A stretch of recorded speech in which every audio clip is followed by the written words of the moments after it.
حضرت محمد صلی اللہ علیہ وسلم کے آخری حج کے موقع پر مکہ معظمہ کے پاس جبل رحمت پر عرفات کے میدان میں موجود لگ بھگ 1 لاکھ سے زیادہ انسانوں نے خطاب فرمایا۔ رسول اکرم صلی اللہ علیہ وسلم نے ان ارشادات کو خطبہ حجۃ الوداع جو کہا جاتا ہے۔ خطبہ حجۃ الوداع تمام انسانوں کے لیے لاجواب مکمل قانون اور واضح عمل ہے۔ حج کے دن سرور کائنات حضرت محمد صلی اللہ علیہ وسلم نے عرفات کے میدان میں تشریف لائے اور آپ نے وہاں قیام فرمایا۔ جب سورج ڈھلنے لگا تو آپ نے قصوہ یعنی اپنی اونٹنی کو لانے کا حکم فرمایا۔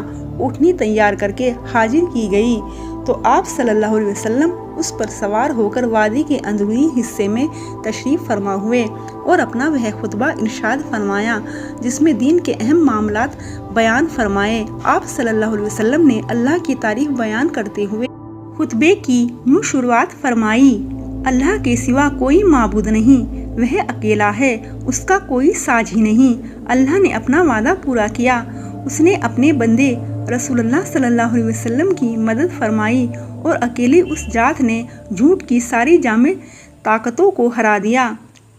حضور نے فرمایا: لوگوں میری بات سنو، میں نہیں سمجھتا کہ آئندہ کبھی ہم اس طرح کسی مجلس میں اکٹھا ہو سکیں گے، اور ہو سکتا ہے کہ اس سال کے بعد میں حج نہ کر سکوں گا۔ لوگوں، اللہ تعالیٰ کا ارشاد ہے کہ انسانوں، ہم نے تم سب کو ایک ہی مرد و عورت سے پیدا کیا اور تمہیں جماعتوں اور قبیلوں میں بانٹ دیا ہے کہ تم الگ الگ پہچانے جا سکو۔ تم میں زیادہ عزت و بزرگی والا اللہ کی نظروں میں وہ ہے جو اللہ سے زیادہ ڈرنے والا ہے۔ اس لیے نہ کسی عرب کو عجمی پر کوئی برتری حاصل ہے، نہ کسی عجمی کو کسی عرب پر، نہ کالا گورے سے بڑا ہے، نہ گورے کالے سے۔ ہاں، بزرگی اور برتری کا کوئی معیار ہے تو وہ تقویٰ پرہیزگاری ہے۔ تمام انسان آدم کی اولاد ہے اور آدم کی حقیقت اس کے سوا کیا ہے کہ وہ مٹی سے بنائے گئے ہیں۔ اب فضیلت اور برتری کے سارے دعوے، خون و مال کے سارے مطالبے اور سارے انتقام میرے پاؤں تلے روندے جا چکے ہیں۔ بس بیت اللہ کے انتظام اور حاجیوں کو پانی پلانے کی بڑی خدمت بادستور باقی رہے گی۔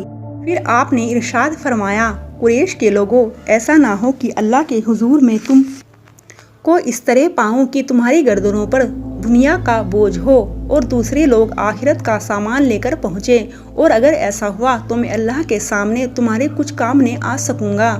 قریش کے لوگوں، اللہ نے تمہاری جھوٹے غرور کو ختم کر ڈالا اور باپ دادا کے کارناموں پر تمہارے گھمنڈ اور شیخی کی کوئی گنجائش نہیں۔